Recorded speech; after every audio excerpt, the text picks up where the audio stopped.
Сангажмын баяр цогт гэж хүний данс руу Rio Tinto компаниас 10.1 сая доллар шилжүүлсэн тухай Reuters агентлаг мэдээлснээр шуугиан дэгдлээ. Мөн л 2013 оныхтой адилаар мань баяр цогт шуртгийн гүйжрээд шал хачин тайлбар хийлээ. Энэ хүн ер нь төрөлхийн худалч хүү юм байна. Яг л 70 худалчийн төрсөндөө 71 дэх худалчил гэсэн үг. Эсвэл ер нь бодлогоор ингэж худлаа ярьдагч байж мэднэ. За юуны өмнө 10 сая доллартай холбогдуулж хэлсэн үгнүүдээс нь нефт шувт хуурам эхлэл ханхалж байгааг дуулгая. Тэрээр над шиг олон улсын эрен сурвалжих сэтгүүл зүйн ерөнхийлөгчтэй уулзсан хүн байхгүй гэж ирээд даналцжээ. Энэ нь өөрөө гүйж очиод уулзчихсан гэх сэтгэл төрүүлж байгаа юм. Гэтэл 5 жилийн өмнө тэрээр ингэж хэлж байжээ. 4 сарын 1, 4 сарын 2-нд намайг Америк нэгдсэн улсад байхад бол эрен сурвалжлах сэтгүүлчдийн олон улсын холбооны дарга Gerard Rail гэдэг сэтгүүлч хүн надад уулзаад тэнтэй холбоотой асуултуудад тодруулга авъя гэдэг юм хүсэлтэй байсан.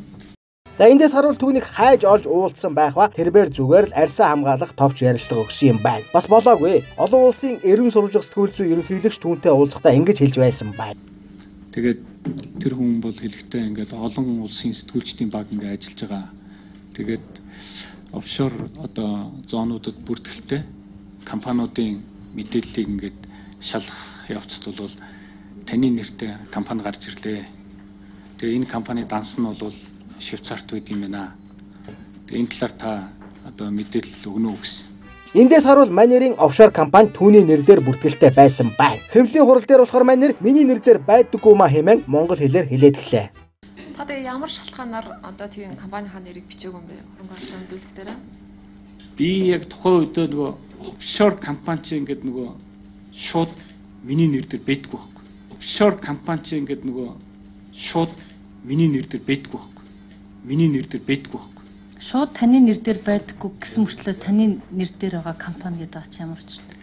Харин нөгөө офшорт бүртгүүлнэ гэж шүү дээ. Одоо ингээд нөгөө British Virgin Island, Cayman Island гэдэг ингээд энэ бол нөгөө голдуу хүмүүс эзэн нөгөө шууд ингээд харагддаггүй тийм байдал байдаг байхгүй. Тэгэхээр энэ нөгөө эрен сурвалжлах сэтгүүл зүйн бол яасан бэ гэхээр янз бүрийн ингээд компаниуд байна. Энэ компаниудын цааталт ямар хүмүүс байна гэдгийг л ирсэн юм билээ л дээ. Тэгээ ирээд энэний ардталд улс төртэй холбоотой хүмүүс байвал ямар хүмүүс байна гэдэг асуудал. Тэгээ би бол яг ингээд өөрийнхөө нэрээр бүртгүүлсэн байсан учраас миний нэр гараад ирсэн байлээ. Тэгээ би бол яг ингээд өөрийнхөө нэрээр бүртгүүлсэн байсан учраас миний нэр гараад ирсэн байлээ. Офшор компани чинь ингээд нөгөө шууд миний нэрээр байдаггүй байхгүй. Миний нэрээр байдаггүй байхгүй. Тэгээ би бол яг ингээд өөрийнхөө нэрээр бүртгүүлсэн байсан учраас миний нэр гараад ирсэн байлээ.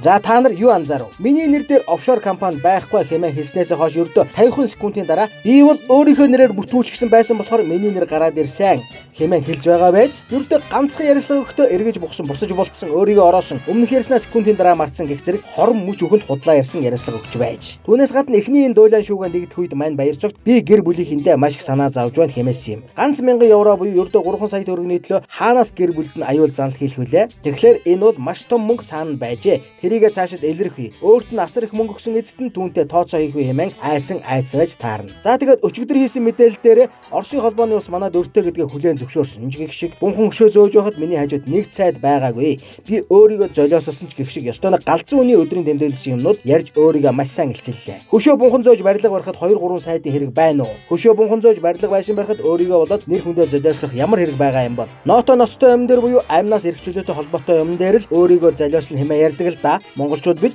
хятадууд юу гэж ярьдгийг бол харин мэдэхгүй юм. Үүнээс харахад энэ хүний оролцсон бүх асуудлууд үүсгэлийн ирмэгдээр явж байсан нь анзаарагдана. Өнөөдрийн нийгмийн хамгийн том асуудал бол мөнгө.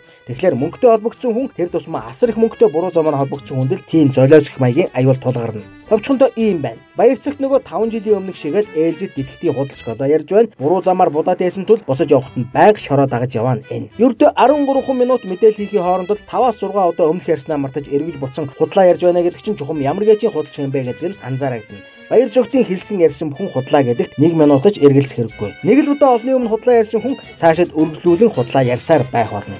Учир нь өмнө нь худлаа ярьснаа аргалах гэж цааш нь үргэлжлүүлэн худлаа ярих хэрэгтэй болно одоо. Ер нь энэ хүний нэр ус ургийн овгонч худлаа байх магадлалтай. Учир нь тэр бээр амьдран суудаг газар иргэний харьяаллаа хятад улс хэмээн бичсэн байсан нь цагаан цаасан дээр хар усгаар дурайж байгааг бид харсан. Тусгаар Монгол улсын нийслэл Улаанбаатар хот Сэлботхоныг Чайна буюу Хятадын мэдл багтаан бичсэн зэрэгээс нарахад энэ этгээд Монгол улсын тусгаар тогтнолд Хорсод явдагч байж мэдхүн. Төрийн сайд байсан хүн иргэний харьяаллаа хятад улс хэмээн бичиж байсан шүү дээ. Бодогтун. Сангаживын баяр зүгтийн нэг чүгэнд итгэж болохгүй.